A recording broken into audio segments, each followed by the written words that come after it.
Good morning, guys. This is Gmo, Legion of Knicks, and I'm here with the well-known, the august, the infamous Coach Nick of Basketball Breakdown, here to talk about the NBA, offensive and defensive philosophies just on a basketball level, as well as what everyone wants to hear, the Knicks, and also get to his interesting chase defense that he's come up with, that he is trying to push into not just the high school levels, but the collegiate as well as the NBA levels. Coach Nick, it's an honor to have you here. How are you doing this morning?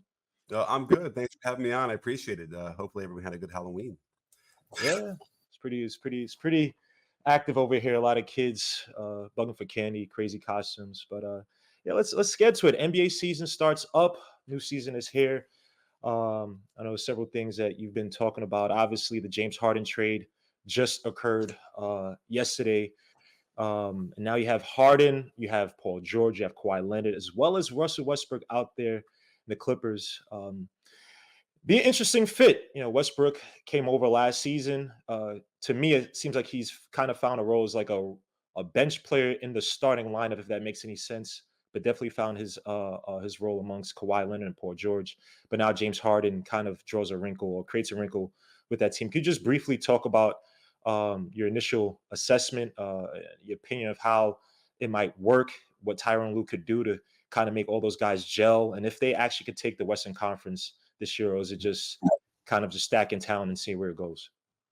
Well, you can never bet against a team that's got like a healthy Kawhi Leonard. He's the kind of guy that's carried teams and shown that he can do that. And then you throw Paul George, another if they're healthy. Because you have the perfect mix of defense and offense that you would need from those positions. So I started looking through it because Russ is actually having a pretty good year shooting wise, which is not going to last because I think we have enough evidence to realize that that'll regress to the mean. I mean the numbers were off the charts for him at both 3 pointers and regular field goal percentage. However, I kind of did a quick dive into it because you could have said, well, we've got the team we like. Let's give this a ride. I know we have pressure, the Clippers do, to win this year. This is probably it. If they can't make it work this year, it's probably going to end up being, torn down or something. They're going to move somebody. So in order to make a big home run, okay, if we can get a James Harden, I guess they would try. But the other thing is if Russ was fitting in as well as they would have hoped, or if he could have played the role that they thought, they probably don't need a Harden because he could be able to run offense to some degree and keep them, keep the shots distributed. That's never really been his thing. And if you just took a perusal of like the turnovers he's committed so far this year, it would have been pretty clear to me that the front office is looking at this saying we absolutely have to get an upgrade here, which would then mean that maybe Russ goes to the bench, which might be where he'd be best, where he could go up against second units and really flourish.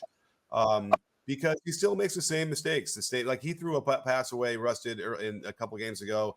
He was inbounding the ball on the baseline, just like threw the ball at the back of somebody's head, defender.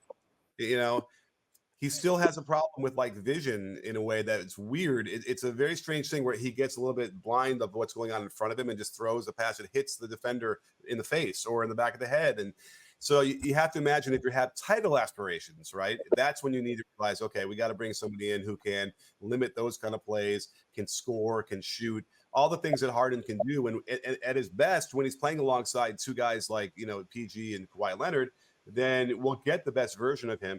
I actually went through and looked at some of the Brooklyn Nets footage when he was alongside Kyrie and KD in the playoff with the Celtics. Yeah, you're seeing a lot of the way he would set up KD coming off of pin downs. A lot of his assists were so easy. He just throw it to KD, who would just score off of pin down. Well, that's what's going to happen with Paul George. Certainly, it's the same kind of attack that Paul George plays, and Kawhi Leonard is also similar to that. So the only question there is how do they balance that in terms of execution? Are they going to be able to have like Kawhi on one side, PG on the other, and then running some sort of actions, and then Harden on top, facilitating, and then when he finds enough space, being able to make his way downhill as well. I have no doubt that they can make that work. So they have all the pieces. This should be a lot better. And it was clear to me that it was not going to work for them in the long term, deep in the playoffs with the team that they had. Right, and I agree. You make some great points on Westbrook, and pace and processing, I think, has been his issue. I mean, he even got, I don't want to say a scolding. I mean, I think it was mid game where Shaq was, schooling him, telling him, control the pace, slow down a little bit. You don't have to go at 100 miles per hour. But I do think this is like the last hurrah, trying to see if they can make the whole Paul George and Kawhi Leonard thing work. Unfortunately, I don't know if you've seen a podcast. Paul George has talked on his podcast about injuries being his what he's best known by with the Clippers, which is unfortunate. And Kawhi Leonard, me personally, I think he gave his heart and soul to the game in that Toronto series, Toronto versus Warrior series, the championship. You saw him hobbling, moving. It's just, you could just tell his leg was never going to be the same after that. All for a championship, but it's definitely been taking its toll. Where do you see them out in the Western Conference? Do you see them able to actually take the Western Conference with that talent? Like, obviously, you look at the talent on paper, it looks great. Can it actually gel? I give a lot of credit to Tyronn Lue. I wasn't the biggest believer in him after Cleveland, but after doing research and seeing what's actually running Cleveland, and then seeing what he's running in LA with the Clippers, just running the triangle out there, 5-out offense. So to me, I give a lot of respect to Tyronn Lue. Can they make that team work to actually win the Western Conference? Or is it just it's interesting. Denver looks like absolute world beaters. Like they've got the glow and they have it and they know it and they're gonna do it again. I don't see people beating them. They even lost Bruce Brown and were able to plug that hole as well, and they don't seem like they're going to lose too much from that. So aside from that, now here's the thing. The Nuggets, they didn't tank the last 15 games of the season, but they definitely rested everybody, lost a few extra games, which is why their record wasn't better last year in the regular season. So if you're asking who's going to win the West in that context, it doesn't have to be Denver, who could then still be the favorites to go all the way to the title by far. But it is stacked. It's actually looks like looking up on both sides now. Like there's more good teams on both conferences, which is exciting. But there's no question. And again, it's the biggest if. I prefer to assume that the Clippers will be healthy and they'll manage all these things properly, even with the new rules that will prohibit load management. Basically, it's probably the Kawhi Leonard rule in some respects where he needs to play. But like you said, that leg probably is 70% tops on the best days, and won't get much better than that. But they have every chance to be as competitive. They might make another move, if Harden really started working out and the offense was kind of cooking really well. Do they hope that Russ continues to shoot at a high rate and then figure out a trade where his value isn't good enough and they can put somebody else in that can defend? Maybe another big man who can deal with Jokic a little bit, because they do have one guy in their center, which is friend of the breakdown. Oh my goodness. What's his center's name? Zubats. Sorry. And Visa Zubats, who is a big body, and I don't think he's ever shown the ability to really guard Jokic that well. But you got to have somebody who's is similar size that can bang a little bit. But they probably would need another bigger player like that. Batum was doing a little 5-man stuff in those small ball lineups that Lou was doing, bringing some good stuff out of. He's gone now. So they're going to have to figure that out, and that could be James Harden. Like Harden might end up playing, center on, on some of these lineups. Harden as a small ball 5.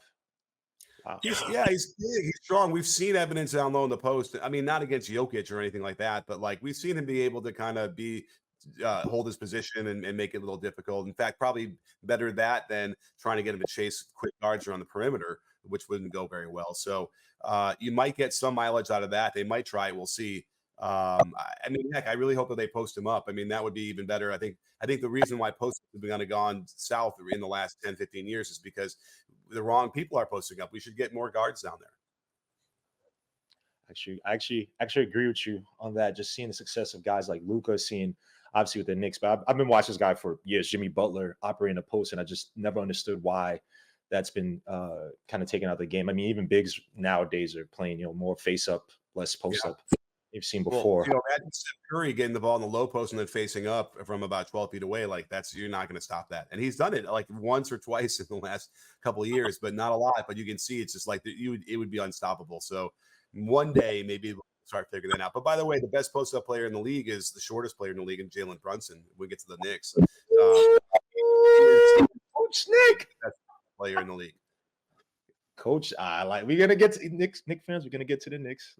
I'm trying to keep my hype down, but I do have to put you on the spot a little bit because you did mention early last year, won the. Even though I'm a dire Knicks fan, this team I had a lot of admiration from coming from the late '90s. Everyone knows Jason Williams back in the day. If you're from Brooklyn, Jason Williams was, everybody wanted to be like Jason Williams. The Kings last year, probably the best, I think the best number one offensive rating last year, the best offense out there. But obviously their defense just wasn't good. People had their reservations on the Sabonis and De'Aaron Fox combination working out when the trade first happened. Mike Brown comes seen as more defensive coach. And Mike Brown, as you put in one of your videos, really good video, you called it, I believe, Kings have like the prettiest offense in the league. And me and my friend Nick talk about this all the time. Can you expound upon that Kings offense? Can it replicate what it did last year? And what's holding it back? Obviously, defense is a major thing, but could they make some noise in the West? Could they challenge for that Western Conference title with what they're doing last year and mostly the same group of guys that they had from last year? Keegan Murray, obviously Sabonis, De'Aaron Fox, but Malik Monk, Kevin Huerter, major contributors last year. Can they make some noise in the West this year? Well, the typical journey of a team like that is, they have a good success in the regular season. They're learning, they're getting experience. They take their lumps in the playoffs that one year and then really benefit from that and then come back the next year ready to tear it apart. That would be, the storyline you'd see 20 years ago in the NBA. And it's unclear now with the way the game is played if that's the same kind of trajectory you would normally be able to assume. But I would like to think that, yes, Huerter got a lot out of going through that 7-game series against the Warriors. And they had their number. Like they had a shot at that series. So, are they going to take the next step with this team? And they added Vezenkov, who's an MVP of the EuroLeague, who fits in beautifully with this offense. So, yeah, they should be better. They should be better on all accounts. The question is, are the other teams better by appreciably more? And that's the next step we have to spend the next 10, 15 games figuring out. We'll find out really soon. I would say in the next, within the 4 weeks, we'll know how this is going to shake up, even though it seems early in the season. That's a lot of data for me to figure that out. So, but they're still running the beautiful Princeton stuff. And it'll connect to what we talked about with the Knicks because how they feed the high post and then run cutters off is a really difficult thing to defend.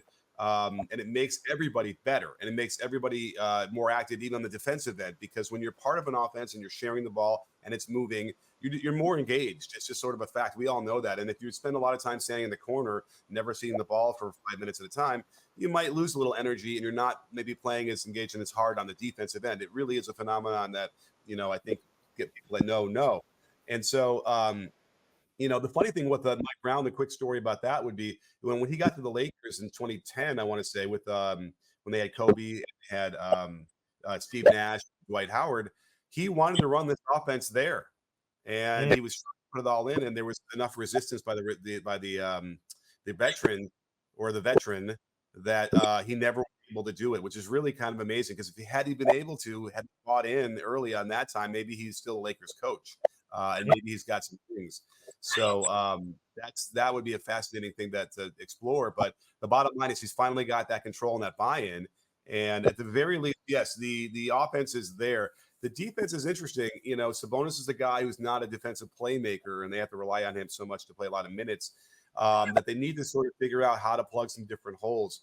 And I don't know if it feels like it's still the problem that they have. And if they can't get that closer to top 10 defensive rating, then they're not going to go deep in the playoffs.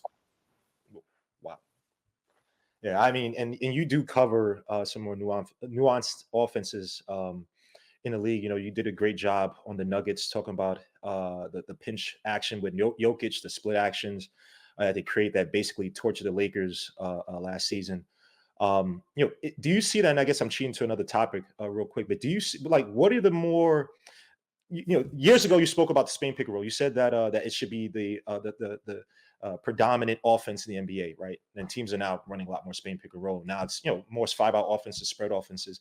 What are the philosophies, even on defense, offensive, defensive, not philosophy, concepts that you're seeing they're a little bit more prominent in today's game, even the concepts that are kind of seeping in from college or even the high school level? What are you seeing nowadays creeping into the NBA level that you're going to think that you believe is going to be the more dominant philosophies in the near future? I mean, everyone's sort of running very similar versions of the same offense now. It's kind of taken over from, what we saw from D'Antoni's 21 series, which is some version of like a handoff at the wing into reversal to the top. And then out of that, you kind of just sort of play into a pick and roll. And so, I do worry that we're becoming a little bit homogenous here, where all of the offenses look the same. There's a similar distribution of 3-point shooting, and rim stuff. So, that's where like the interesting artistic part of the game could very well be that mid range, which has been tried to be eliminated, in terms of the math of why we don't want to take it. But that was part of what was made the game, I think, more interesting. And then also post-ups made it interesting, which, have also kind of gone away almost completely. The Warriors are the one team, and I think that the Kings also utilize this from the high post, but you realize that, the best 3-point shots come from passes from the low post. So you have to get it down there. It's not like you need to shoot it or do post-ups and everyone ISO and stand away and let them go to work. But if you don't get the ball down there, then the kickouts don't come, and then you don't get a lot of those good 3-point shots.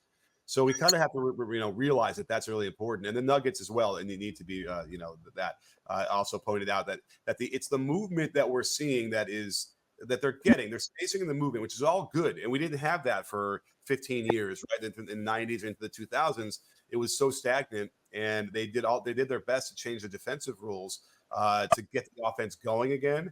And you can argue that they've now gotten to that point, and it's time to change the defensive rules again to allow hand checking or to allow more. We saw last year there was more contact near the basket, certainly, than we had seen in a long time. And the players were getting, so upset the first 2 months of the year going to the basket, and there's no call when it looked like they would have normally gotten a call for the 10 years before that. I like that, actually, to give the defense a chance. So we might have to kind of alter some of those rules that they had changed in the early 2000s to back to what maybe we were, and then maybe we'll get the perfect, symbiosis of offense and defense. Fair enough. Now, I did want to talk about, I don't want people to kill me for this, but I do want to talk about the Eastern Conference, obviously with the Harden trade. You talked about Dame Lillard and his impact or potential impact with Giannis being the closer to end out games, being the executor in clutch situations, run the pick and roll with Giannis. And then you also have the Celtics picking up Drew Holiday, which I think is going to be obviously a solid replacement for Marcus Smart. Could give you a little bit more on offense. And what we've seen with the Knicks, the first game, the KP Tatum pick and pop, which destroyed our bigs with KP. I believe he went 5 for 8 that game from outside. If you could just talk about the Eastern Conference, how you see things shaking out, especially now with the Harden trade, the 76ers. Are they still in it? Do they break that down, trade Embiid, and try to get some team to kind of bite on the last few years of Embiid's healthy legs? Do they try to make a run with Maxey, who I like a lot? I like Tyrese Maxey a lot. Do they try to pick up a Zach LaVine to create a quasi, I wouldn't call it big three, but a viable big three to compete in the East? You also have the Hawks. The Miami Heat are the Miami Heat, despite losing Strus and Gabe Vincent. Where do you see the Eastern Conference shaking out this season? Yeah, well, if the Heat, last thing you mentioned is on my mind right now. Like I was very doubtful they were going to be successful this year, having lost basically 2 starters. I know that they get Hero back, so it's Strus was starting, but it's hard, and they didn't replace them with really too much of anybody that I think would be impactful. So yeah, and it's been a rough start for them so far. And I don't know. I mean, they do have Bam, they do have Jimmy, they do have Hero. Those are players that can get you 500 or a little bit before 500. Even though Jimmy is amazing in the playoffs and is one of the best guards in the league, we've seen traditionally that his availability and performance tends to sometimes wane in the regular season. So that's going to be tough because there are some better teams in the East. Now, it's in terms of the Sixers. It's fascinating that they traded a top. Where are we going to put Harden? Is he top 15, top 10? Where he's got to be up there somewhere, right? Top 15 player easily. Guards, maybe top 10. I don't mind putting him top 10 guards. They didn't get anybody back like that. They didn't get an equal player back. They kind of did it in little pieces with Morris and Batum. And, I'm forgetting now there's a whole bunch of other players and picks. So on the court itself, they're missing who they would have plugged in, which means to me that they're probably going to try and make a trade. And maybe KJ Martin is that piece that somebody wants. And, knowing Daryl Morey, he's already gotten the field out there and he knows, well, this team likes him. Like maybe the Bulls like him and they can get I mean, it wouldn't be DeRozan because it seems like Harris and it would be redundant, but maybe LaVine. Now LaVine's contract is brutal. Right. But so was Harden's. So by getting Harden's off the books, it's possible. And bringing back, I mean, actually, I gotta look. They probably replaced almost all that with who they have with Batum and Morris and the other guys. But maybe there's some way that they could do that. But again, I don't know if Levine can even move because he's got such a huge contract, and I don't know how you match those. But they would probably need somebody else, and if they don't, then maybe Embiid demands a trade, and then the whole thing just blows up, and that would be terrible. But it's too bad. I think that the Sixers did have a chance there with the team that they had if they could have kept it together with Harden. But I think that they probably missed their chance. Yeah, I mean, the 76ers, I mean, last year watching that game 6 versus the Celtics where Jason Tatum could not hit a shot in the first half to save his life. And literally, I was at the gym like, yeah, this game is done. The 76ers is going to go through. And watching Jason Tatum put up probably one of the best performances I've seen. Yeah. But I think it was the first 3 quarters, right? I don't even think he hit shots until the fourth, right? That was absolutely absurd. But where do you put the Celtics? You have the Celtics over the Bucks. Do you believe in the Dame Lillard, Giannis duo? And also, too, maybe it's just me. I do think that not having Jrue Holiday there, maybe Giannis would, in certain situations, may have to switch into maybe some smaller guards and wings that Jrue sometimes would have taken the responsibility of having, in defending. Maybe puts a little bit more pressure on Giannis. And you saw Giannis get hurt a little bit last year. Where do you have the Bucks and the Celtics in the Eastern Conference? I don't know. I guess we need a little bit more data because it looked really good in a couple of those games for the Bucks, but then Dame has been struggling all of a sudden. But that'll regress back to the mean. He'll start shooting better again. I have no doubt. But the Celtics are really, really thin as well after that, and so they brought in Jrue. But they certainly, I would probably put the Celtics above the Bucks at this point, believe it or not. I think the way KP is fitting in there, and Jrue Holiday is another one of those great pickups.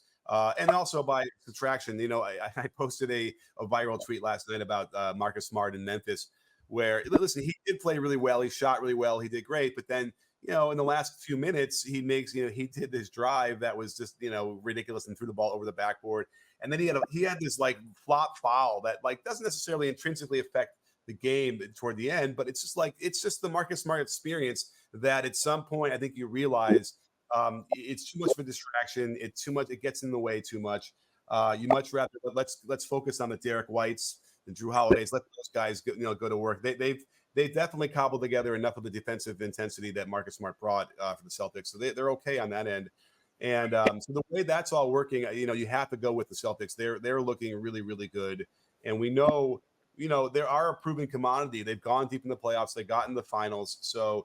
The only question here is the coaching, and will that improve? And I know they improved the assistants to help Missoula because there were some mistakes that went on last year that were, rookie mistakes that you hope to never happen again. And so at that end, you have that. Now the Bucks also have a rookie coach, and there might even be some struggles right now already. It sounds like maybe in the locker room.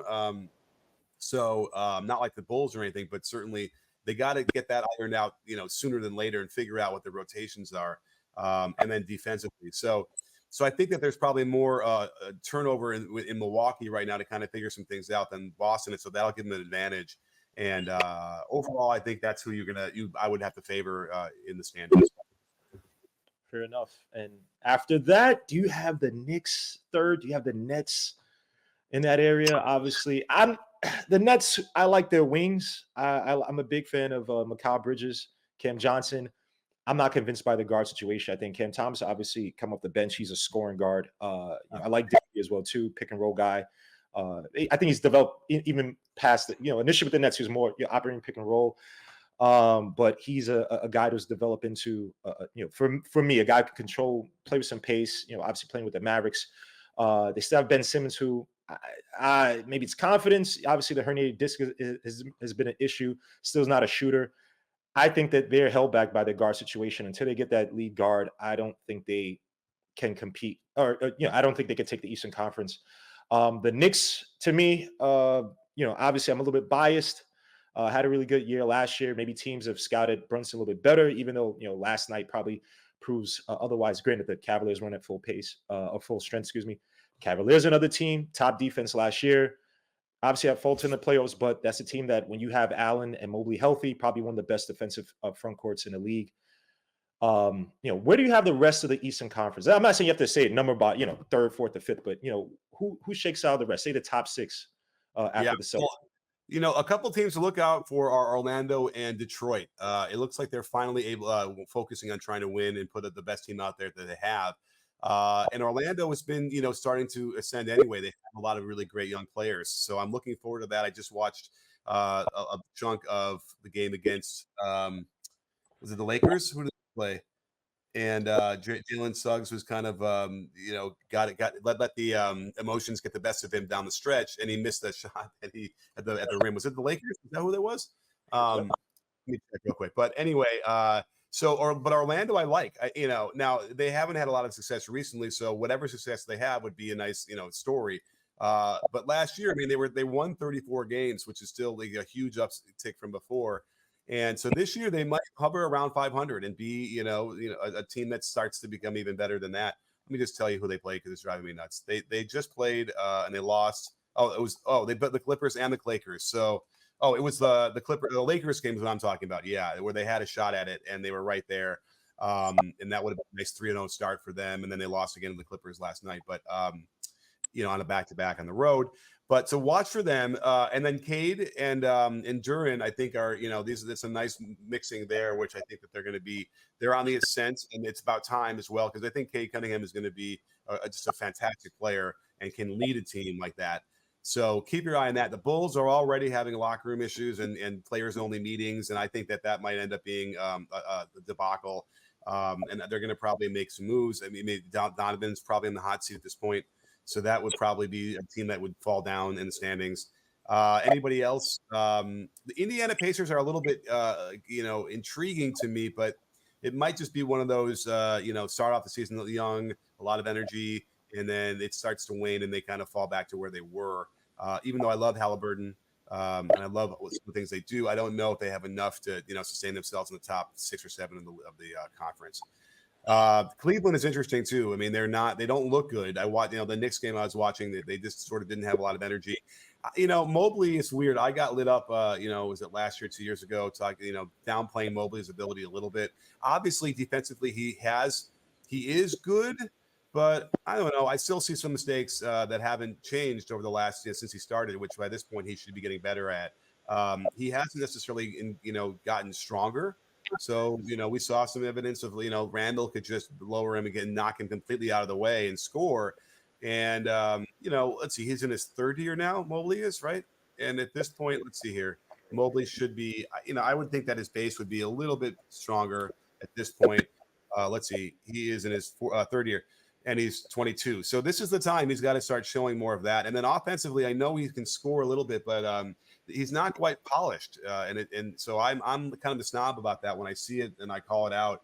I would like to see Mobley just, get better offensively with ball handling and shooting and all those kind of things. So anyway, without Jared Allen, we don't know what's going on quite yet. What's going on with the Cavaliers? And Garland's not playing either, right? He's out. Yep, he's out. Yeah, so they need him. So it's a big question mark because they were pretty tough, and it was I don't think last night's Knicks game was any indication of like where they're going to be by the end of the year. And then we have the Knicks. Who, I guess, is it time to talk a little bit about the Knicks because it's like we. Sure. Before we get to the Knicks, I know I just want to ask a few more questions. Bring up the teams you think will surprise this season on the Eastern Conference. I did want to talk about the young teams in the league that you're seeing, and also talk about the kids real quick. Some of the young teams, I've said this too, is the Magic, I believe, can make some noise this season. I like their makeup friends, Wagner, Paolo. I even like Jet Howard, the guy they drafted from Michigan, Anthony Black, who could be replacement for, why am I drawing a blank now? Who's a point guard from Philadelphia? First round, number 1 pick. I'm drawing a blank now, but who hurt his shoulder, couldn't shoot, right? Yeah, syndrome thing. Well, Markelle Fultz. Wow. Yeah. I like their team a lot, but I also like OKC's makeup. Jalen Williams, Holmgren, who could be fine for a Rookie of the Year award this year versus Wembenyama. They have SGA, who's probably top 3 guards in the league, just talent wise and his abilities. You also have the Rockets, who I like their makeup. Obviously KPJ in the situation. I thought that KPJ and Jalen Green probably never going to mesh just because they both need the ball in their hands a lot. But Jabari Smith, who I like a lot in terms of what we've seen development wise from the summer league, what he's doing to his body this summer. Terry Eason, who I'm a fan of. Who are some of the just some of the other teams that you're seeing that may bubble up in the next few years? Some of these younger teams that are building up these young cores of talented players. For sure. I mean, OKC's got to be top of that list because, again, now Chet still makes me a little bit nervous. I used to be really nervous about him and the frailty and then the injuries. I'm less nervous, but still a little bit nervous about that. But the guy, I mean, the best part about it is that he gets muscled under the boards like we've seen Mobley, but then he recovers and still blocks the shot. That's what the difference there is. He doesn't ever give up. And not that Mobley gives up, but Chet has ability to then just recover and still get in there and block the shot. That's really important. And because he will, I think, ultimately get stronger and there will be less muscling, probably a little bit, for his whole career, but less. So then he'll be much more effective down there as well. Plus, he can shoot, he can dribble, he can do a lot of things. So Josh Giddey is a favorite, the way he passes. So they really have a nice core building there. And it's now they decided that they're now going to go, try and start winning some games. Lou Dort, another one of my favorites, just the way he plays defense and just drives so strong. And, if they leave him wide open like they do, he can hit that three. So at any rate, OKC does have a nice thing in place with Daniel as the coach. So I definitely keep your eye on them. They should be ascending. And the only question now in the modern NBA is how quick does that ascension go? Is it a course of 3 years to get there? Is it 1 year? Like, people are going to just jump? It's hard to tell right now because there still are so many established teams that are good that don't just sort of completely drop off the face of the earth unless they, injury or trade. So, it might just be a steady rise year over year. And then maybe 3 or 4 years from now, OKC is the top of the league. And we have forgotten all about the lean years. They didn't have any good players. Anybody else with the youngins, you'd have to imagine who else is kind of grabbing me. I don't know. The Rockets, I'm not really sold. Jabari Smith, I really like as well, but I don't know. Other than that, I got to get some more eyes on it because I haven't quite seen them yet with the new additions because they started, putting some other veterans around them. But Şengün is a guy I love, and I love the way he attacks in the post, and his passing is incredible. So, he is a guy that, is on my radar as well. So there is something going on there, but I don't know if they're ready at all, to begin competing, or maybe if they're even incentivized yet to do it. Any other teams I'm forgetting? I don't know. For the young ones, I don't think so. On the West, no, I think that's about it. And Şengün, I just watches his the maturity of his offensive game, working with Olajuwon. The footwork is scary good. His passing, I actually think that some of the pre-draft notions on his on offense that people were giving to Evan Mobley, he's going to be. I've heard point center, and he's going to be this and that. I think a lot of those attributes actually should go to Şengün in terms of his. Evan Mobley's not that guy. He's like maybe a wing that will drive, but he's not going to pass like that. I mean, Şengün's already averaging almost 7 assists a game. Like, he's getting into the Jokic territory of point center. And I made that comparison, I think, last year. And there's no doubt if he can continue to get the touches and they can run the offense more through him, they're going to find, that there's gold there. There's no question. One last thing before we get to the Knicks. I know we got to get to the Knicks. Knicks fans, please be patient with me. Do I have to ask this? Got to talk about Wembenyama. You made some videos on Wembenyama, talked about the matchup between him and Chet. You talked about how transcendent his play can be given the film that we've seen in France. Obviously, uber dominant France. Even the preseason, he's scaring the league. You have poor George taking back his words on his latest podcast.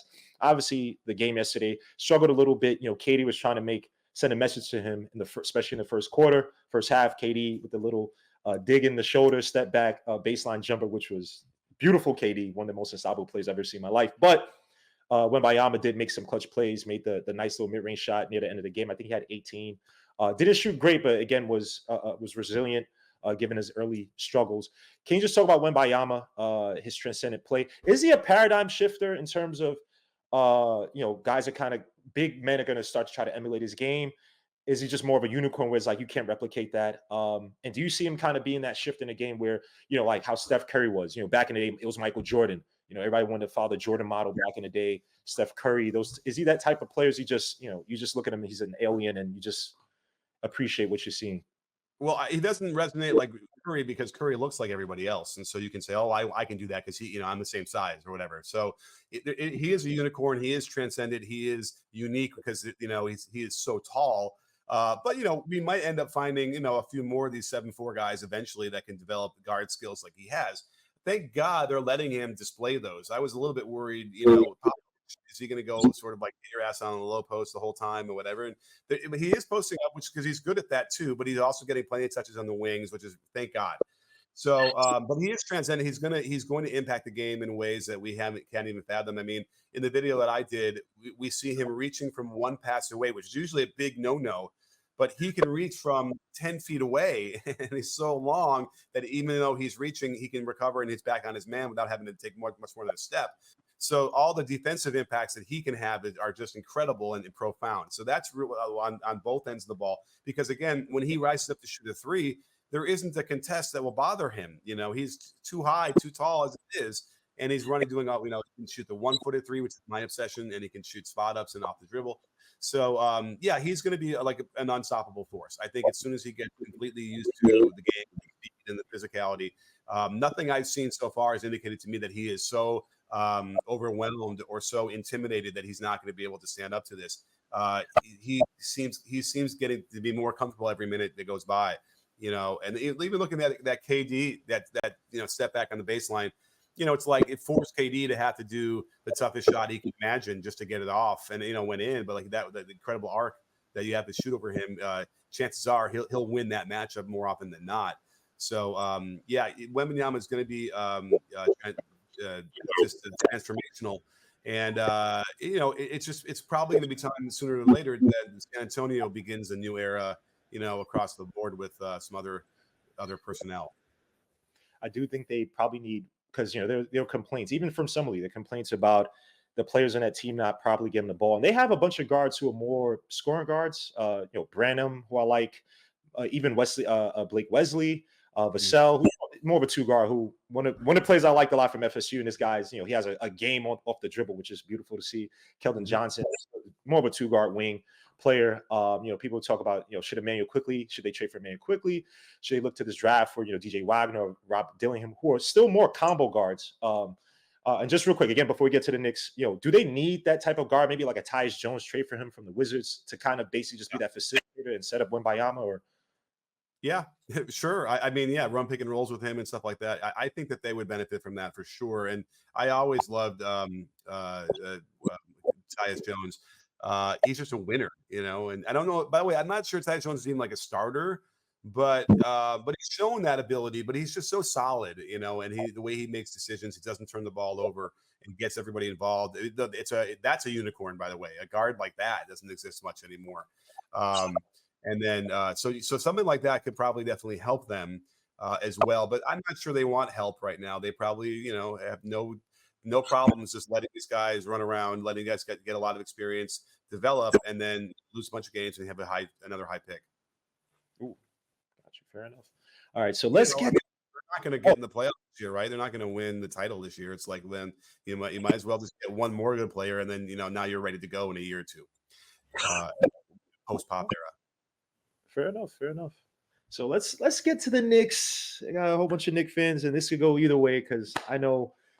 Once you give your answer, I actually have a feeling I know where you're going to go because you've covered Tom Thibodeau some years ago. You actually covered Tom Thibodeau throughout the years. You were one of the first to speak on his his profile as being I won't say revolutionary coach in a sense, but one of the first guys to introduce the ice pick and roll back in the day. I think back when he's with the Celtics, he was speaking on. And you talked about how he was one of the premier coaches to bring that, and I looked it up and I was like, oh wow, I didn't realize that. So again, on the defensive end, Tom Thibodeau, some would call him a savant. Many on the Knicks side, on the offensive end, would look at Tom Thibodeau as antiquated. Would look at him as old, that he doesn't know how to coach up an offense. And in my own rudimentary analysis of his offense, I look at him and, like you said, he runs a lot of concepts that other teams run. Tom Thibodeau's doing it. You talked about even when he's with the Timberwolves, horns, obviously triangle, which a lot of teams still run concepts of triangle. Spain pick and roll, but not having the players there to actually execute them sometimes make it seem as if he's not running these things or he can't run these things and he has to go maybe to the bare, I don't say bare minimum, but go to things that the players know best. Could you just talk about Tom Thibodeau as a a coach with the Knicks? Is he this antiquated coach? Is he just this defensive coach that doesn't know how to coach a modern NBA offense? Is he behind the times? What is your assessment of Tom Thibodeau and his time with the Knicks? So, I started watching all the half court possessions from last night and the game before, just to kind of get a handle on, what they're running this year, what's going on. And, I think I probably assumed, I'm like, oh, it's not going to be that interesting or that clever. And then I was like, well, wait a minute. Let me look at last year's offensive rating. Do you know what it was for last year's team, the Knicks team? Third. Yeah, it was third. Offensive rating was third. In fact, the defense was kind of crappy. So, like, what are we doing here? We can't, you can't criticize. And it was with basically the same team, right? So, that said, I'm looking at things that bother me. And you have to remember, and again, there are teams that when you watch it and they're the top 5 in the in offensive rating, you're like, yeah, this is a really good offense. And then it figures out in the playoffs. Whereas in this situation, I'm watching it, I know they did really well in the regular season with their offensive rating, but well, it's the playoffs that we need to look at this through. I'm assuming because Knicks fans, that's what they want. That's the name of the game here. How far can they go there? And while they did handle Cleveland, and then they ran into a buzzsaw in the second round. So it's usually the same issues. So here's what I'm seeing. I mean, listen, we're seeing horns. We're seeing, Princeton action. We're seeing D'Antoni's 21. It's handoffs up the wing and reversals, and then a lot of blind pig stuff out of the triangle. So all that's like pretty good, but they're relying on because what the point of offense is to create advantages, right? Where you can attack on the catch, get into the middle, kicks, all that stuff. Who they're getting to do that then is like a guy like RJ Barrett, and RJ Barrett, the process with him is really more troubling. It's the overthinking. It's the slowing down as he's getting into the lane. Like, oh, what's going on? Getting into weird positions and missing shots that are, point blank and right there that should be going in and easily. And even still, like the numbers are kind of there and they look pretty decent. And his 3-point shooting is pretty decent, but it's the kind of thing where he can't be your third best player on the team. And at this point, is he the third best player? Yeah, he's behind Randle and Brunson. So that's a problem. Now, the other issue on the top of my mind, thinking of it is like, I'm watching the first 20, 30 possessions, like, gosh, they need to get Randle on the high post. Like, why are they doing? And then all of a sudden, they run like 6 straight possessions to the high post. So I'm like, oh, okay, here's what it looks like to me is that they kind of run their offense. Randle's completely disengaged. And then they finally say in the timeout, okay, now we're going to do the Randle section of the game, right? And then they just go to him for like 6, 7 straight possessions, and it's all ISO on the high post, right?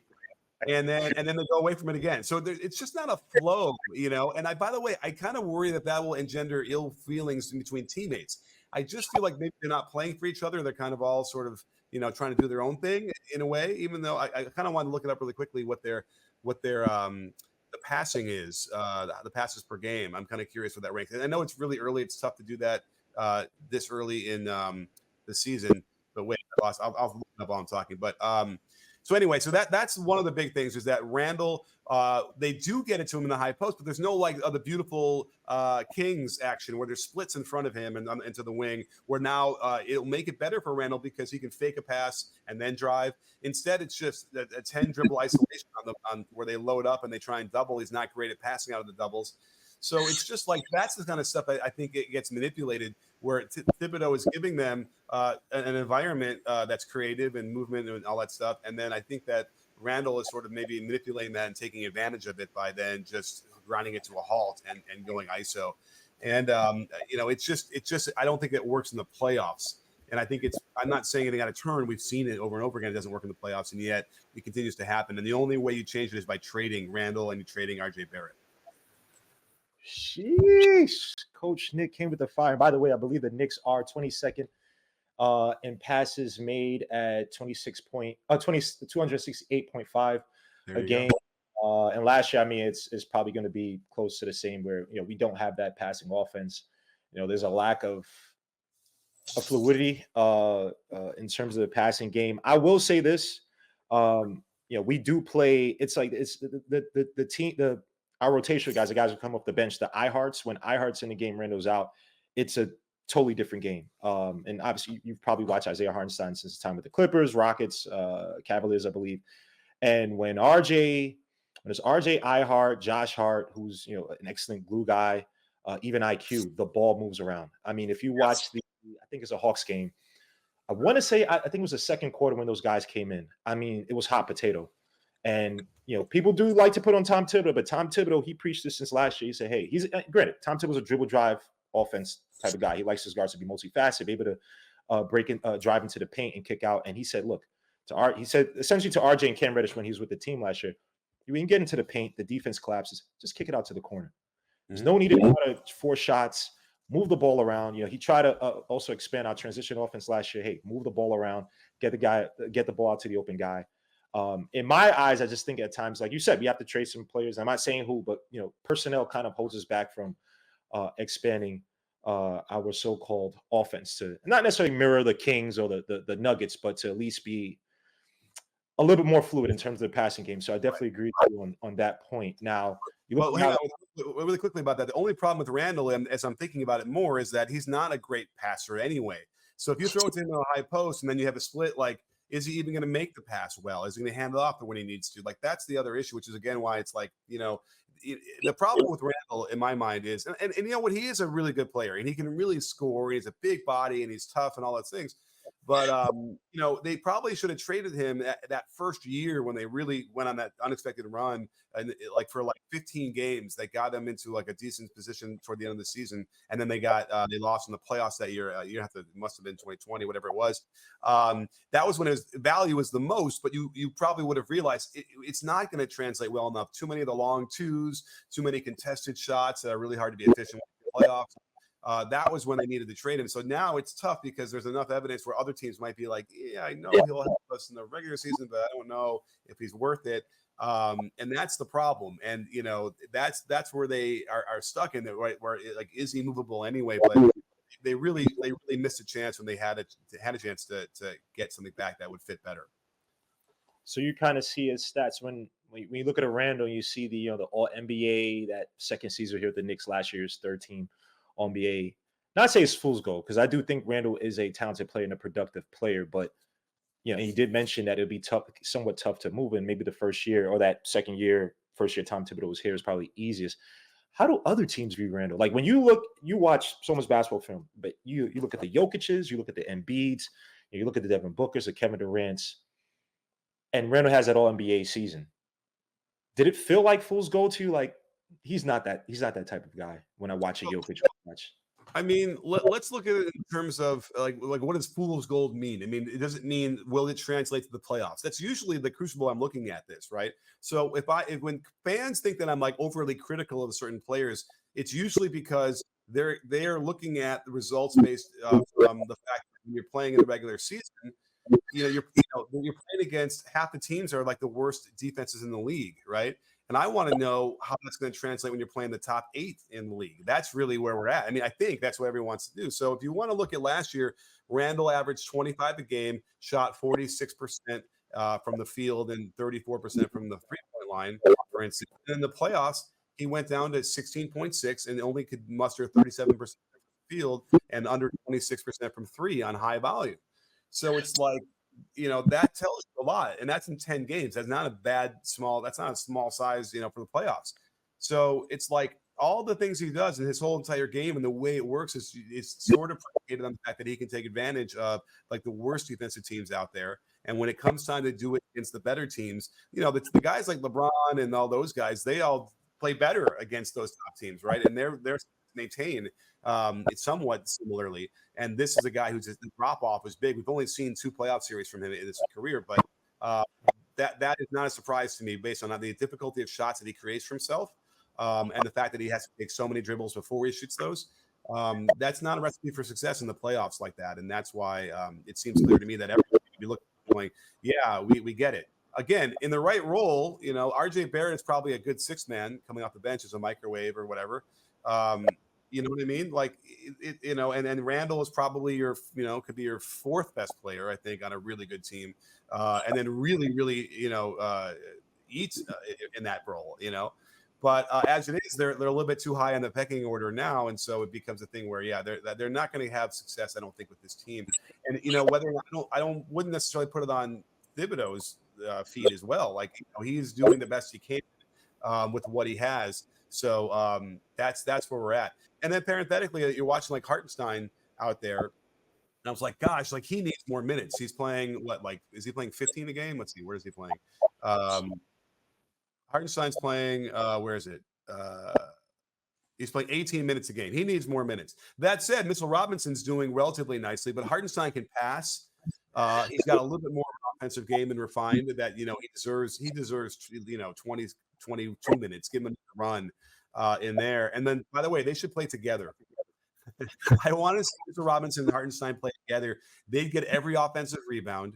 And we know the best 3-pointers are from offensive rebound kickouts, right? So put 3 shooters around them. Seriously, I don't know if I got to check the 2-man lineups. I don't think they play together, right? You probably haven't seen that in the 3 games, right? Or the 5. Much. I think I want to say they may have played. Not against. Let's hear. Not the 20 minutes, but we could do it real quick. We can go 2-player. But anyway, but that I would like this. And I'm that guy who's like, let's see crazy. Let's go Orlando at one point could have had 5-7 footers out there all together, last 2 years ago. Like, I want to see that. Let's just see what happens. You never know.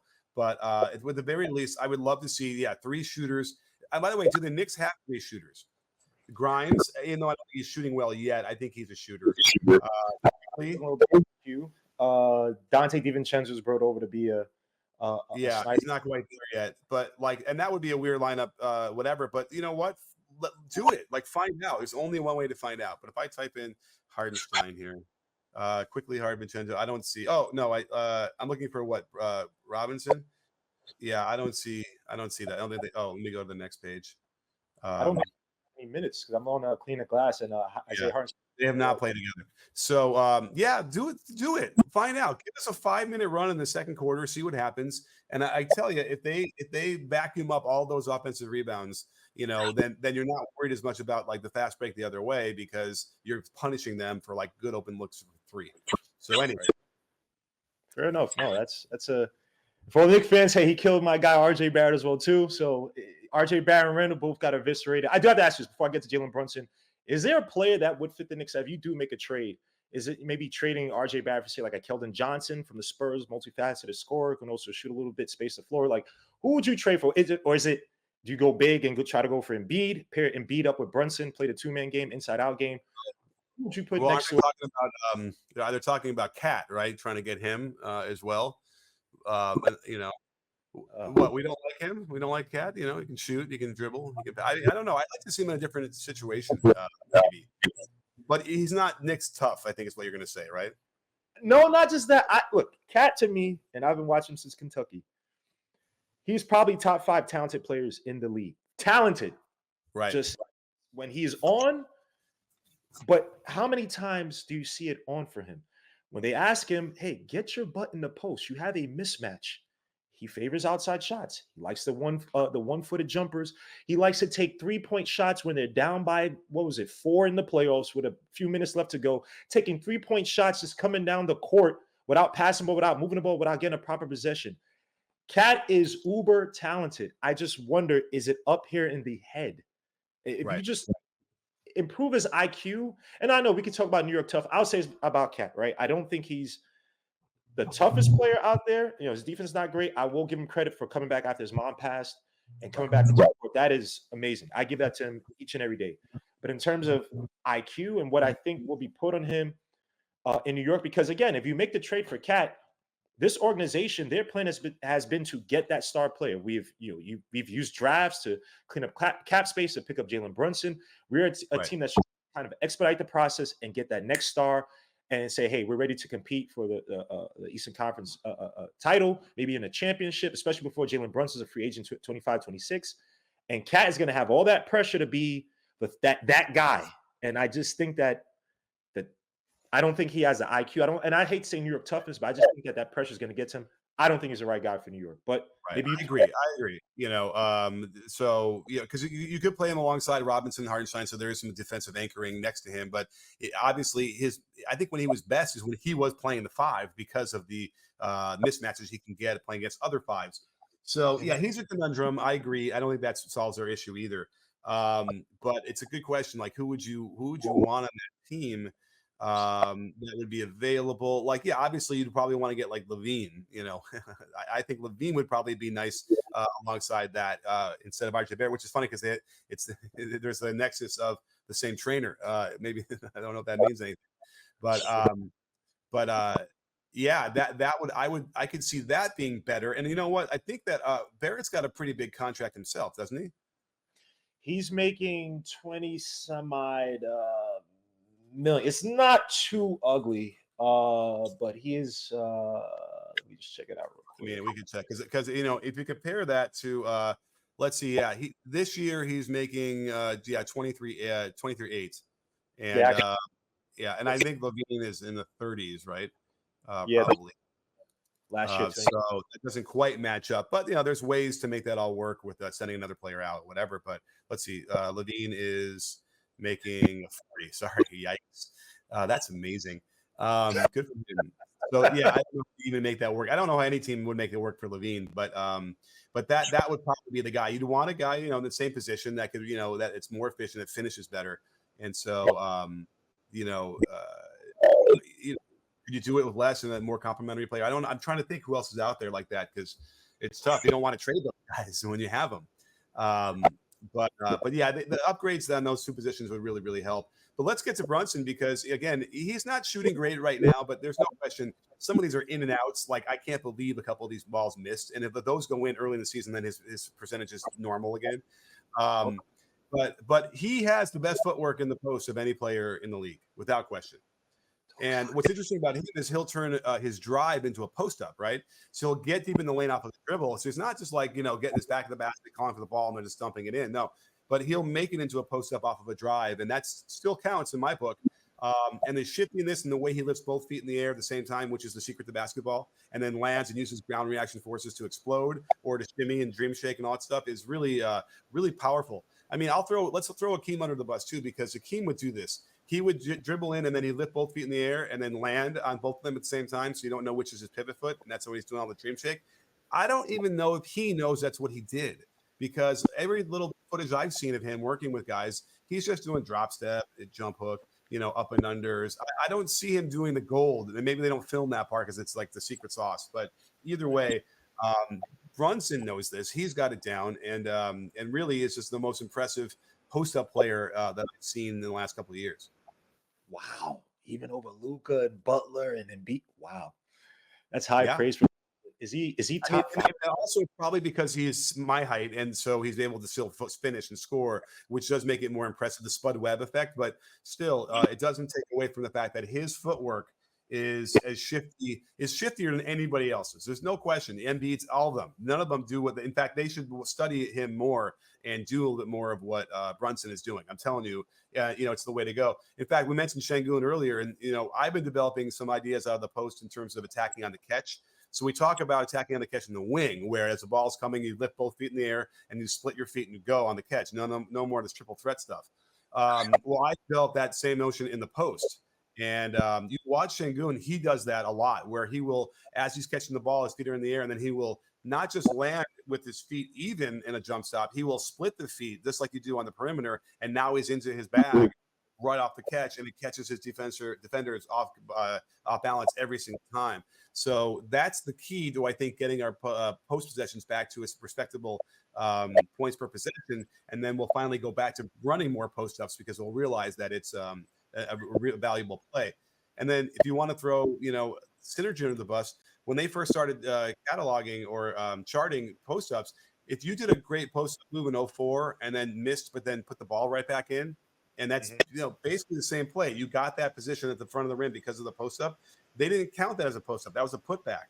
And if you did count those, it suddenly made the post up points per possession like 1.1 or 1.2, which is like the highest you can get in the half court. And if they had just done it the way a coach would have done it, then maybe back in 05, we wouldn't have gone away from post-ups, assuming that they were not efficient, and we would have still had them to this day. Wow.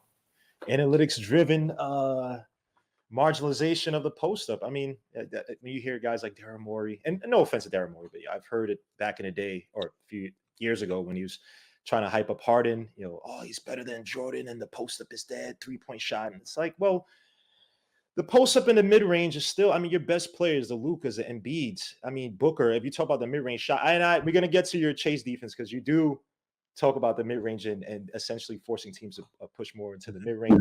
But I still think that's it's a valuable asset. I mean, KD yesterday, I think he had 26 or 29 points, I believe. I can't remember exactly how much he had. And I think he shot maybe 1-3. I think he was 0 for 1 from 3. And you can't, I mean, if you can't guard a mid range shot, if a guy can still get to the basket and draw fouls, and you have to guess, okay, is he going to take that extra step to the basket, or he's going to step back and take a mid range shot? Look, I know in analytics is the least valuable play, but if you have it, why would I try to sit up here and turn Brandon Ingram into a 3-point shooter, which the Lakers did back in the day? When Brandon Ingram, his game it lives in the mid range, right? So, I mean, I have my qualms against it. I understand analytics behind it, but back to Jalen Brunson, I definitely have to agree. I did a video on this a while ago before he even got here. Just watching him, he was one of my favorite guards on that Mavericks team. I thought THJ had that monster season or that really good season next alongside Luka Doncic, but what Jalen Brunson was doing off the bench was amazing. I thought he was probably the best offensive player or most important offensive player besides Luka Doncic. But when you assess him, compare him to the rest of the league, where do you assess him as one of the top point guards in the league? Is he top 5 in the league? Is he? Especially because the weight of the world is on his shoulders too, and he comes in probably the best pickup the Knicks have made maybe ever. I'm trying to think of like some other trades in the deep past, but this was an acquisition that we weren't sure like how well it would go. Right? We've seen Brunson had some. Was it just because he was alongside Luka? I did the video, by the way, when the Knicks got him, and I was like, you know what? Luka was lucky with him. He set Luka up as much as the other way around. So that wasn't surprising to me that he come in running a team and be as effective as he is. And he's the toughest nails guy. His father was tough as nails, just like that. It must be DNA. And that's the guy you want to go to war with. He's the guy that you want on your team down the stretch in the fourth quarter in the road, and it's close game. So he's going to manufacture the shots that you need that are good shots. He doesn't, by the way, like we'll never get him to take a lot of threes. He had one game, he's 8 for 12 so far. That's going to skew his attempts. I know it's going to come back down to 4 a game, whatever, even though he should be taking more. But he's just so good at being able to get into that lane and then create off of that or set his teammates up. So, there are, again, like I already talked about the footwork in the post, and his mid-range game is also fantastic. So there can't be more than 5 guys better than that right now playing their roles.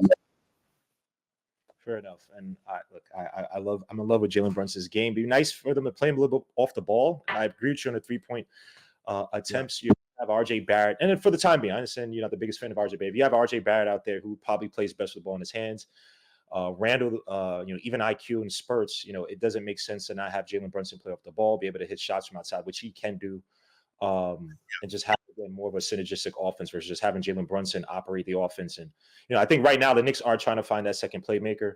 Along with Brunson, you could say it's Randle at times, or Randle likes to live in a post and then tries to, he'll leave his feet and try to make the fantastic pass instead of just making a simple, maybe hockey pass to the guy up top once the double comes in and that guy makes a pass to the more open shooting outside. RJ at times, they run and read and react. And I think RJ Barrett has taken a step in his playmaking. Granted, he had that playmaking at Duke, but you're not going to have that usage, the same usage you had at Duke. You're not going to have with the Knicks. So you have to kind of find that that happy medium in terms of usage and impact on the floor with the ball in your hands. But right now, look, I agree with you. It'd be nice to see Brunson play a little bit more off the ball, take some tread off his tires. So in the playoffs when we need somebody to step, you're not playing Brunson 40-something minutes a night like we did against the Miami Heat, because every time Brunson sits, we don't have somebody who could make a simple, maybe break the defense. Let me say this. So the front office, since they got there, the new front office has made fantastic moves, and they're all the correct ones. When you bring in guys like Josh Hart, DiVincenzo, Hartenstein, and let's see, I don't know if they got quickly probably was already there. But Yeah, I really like Quickly. He needs more minutes. He's right now at like 24 minutes a game. He needs to get like another 4 minutes, just like Hartenstein does. But what's holding them back right now is the guys who are already there. They haven't been able to figure out how to get out of that situation with Randle and Barrett. So if they could get one of those two figure that out a little bit and bring another player in like they've already done, and then also with Brunson, those are the winners, right? Those are the guys you need to have on your team. So they're getting closer, but they're just saddled right now with those two guys. And so if they could figure something out for at least one of them, I think then they could take a jump and then really be competitive in that the top four of the Eastern Conference without question. fair enough. And yes, and by the way, IQ was drafted by this regime. IQ Grimes, definitely the darling. Oh my God, we haven't mentioned Grimes. I love. He's terrific. And we saw that work. It's funny. We saw the work he was doing, like dribbling and passing, stuff like that. And it's like now he's just back to sitting in the corner getting threes again, right? But I did notice he did have a beautiful dime in one of those games on maybe a shot fake, one dribble, and dump off to somebody. So that might be coming too with a little bit more playmaking out of him. But defensively, the way he plays in the shooting and offense, he's great. He just fits in really well. So yes, they've really got to give him. Who's the front office? Leon Rose? Is that who it is? Rose, yep. And so he deserves more hype for what they're doing. It's just I think that they're stuck a little bit with what they inherited, and they just got to figure that out, and then everybody will look a lot better. And yeah, granted, they mentioned during the before the preseason, that Grimes would be implemented a little bit more in the offense. And granted, he struggled a little bit. I think at times he plays a little bit frantic. To me, he's still more of a rhythm shooter because he makes more contested jumpers. At least last year and in college, made more contested threes than uncontested. So it seems as if when the waters are quiet, he's maybe not that knockdown guy, but when he's in rhythm, I mean, he can shoot right in front of your face. He's worked with JJ Redick over the summer to better align his body to the basket. He's worked on dribbling, attacking off of screens, which I think is excellent. But I think he's probably down the pecking order in terms of having that green light to kind of operate the offense. At times when he does, if a broken play, you kind of see him, he's just really herky jerky. And it's like, slow down, play a little bit more pace, calm down, breathe a little bit, call a screen, process the play in front of you. You have 15 seconds left on the shot clock. No need to, hype it all up. And, I think he's done a great job in terms of changing his game from what we've seen from Kansas, playing under Bill Self, under a complex offense. He's supposed to be the point guard, didn't work out, went over and worked with went over to University of Houston, worked with Samson out there, became a viable 3-and-D guy. So I think again, it's kind of trying to maybe tap back into what was your, part of your genetics, when you first got into the college realm, and then trying to marry that to what you are now. So I hope they run a little bit more for Quentin Grimes. Hopefully you can have a video where you're talking about Tom Thibodeau running some emotion strong or stagger screens for Grimes to get him open. But I'm glad that you mentioned that, because the one other note I had as I was writing down stuff from watching their offense was that they it's too much high pick and roll without any movement. And that's when the defense is set up and they're going right to the teeth of the defense. So they need, and what we learned from the Spurs in 2014 was that you had some side-to-side movement into the pick and roll is what opens up the defense and then gets you down the hill. So they need to do more of that. And that's what I'm missing right now. It's too much like high horns, ball screen right off the top. Too much just literally spreading and calling the high ball screen right away. So if they can get back to a little bit more of more into what the Kings and the Warriors do, which is just any kind of movement into the ball screen, they'll be a lot better. They'll get more action out of that. But again, it's predicated on, the ball going through Randle and moving again. And I don't know how easy that's going to be to have happen. Right. Fair enough. Now, last but not least, we have to talk about your infamous defensive concept that you've introduced, at least recently on social media. You've been building this up for some time. The chase defense, you put out little tidbits on social media. You ask people, what do you see differently from this? I answered, and I was like, I probably got 10% of it correct.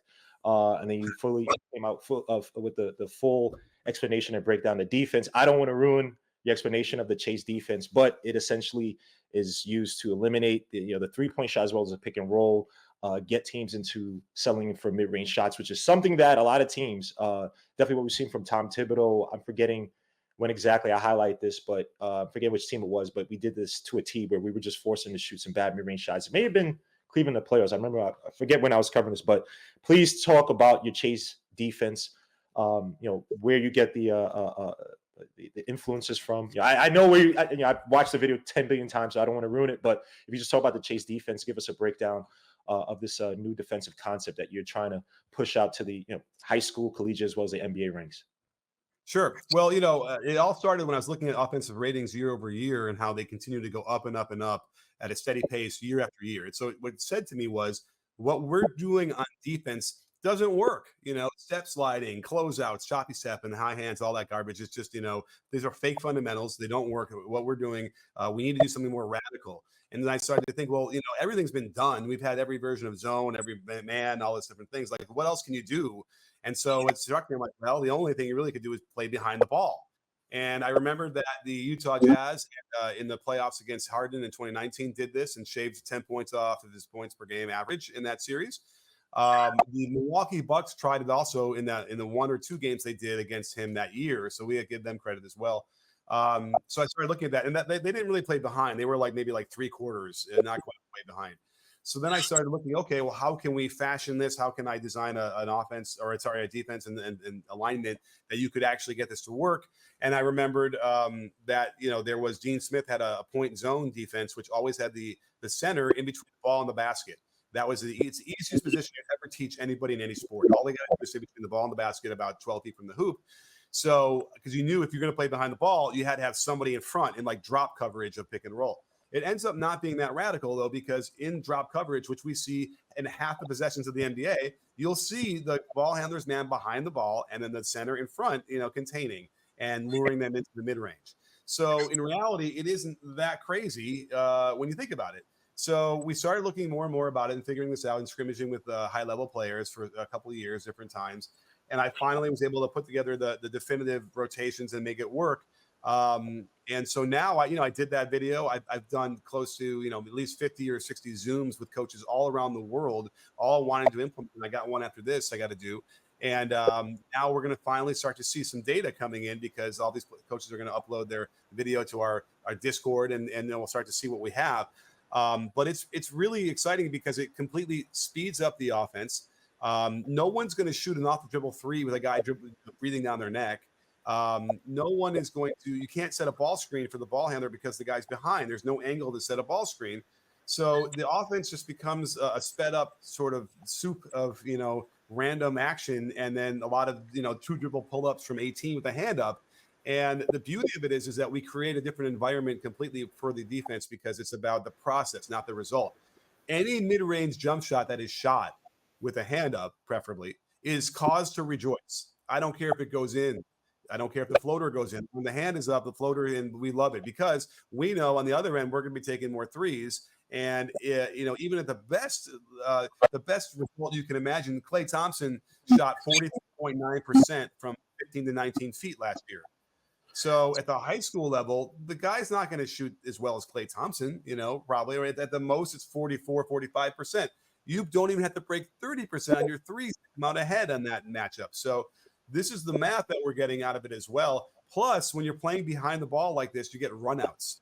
So there's so many benefits. I didn't even think about that until we started seeing a guy in Scotland doing it. He's playing in a semi-pro league and running it. His season started early, so he's got a bunch of games already.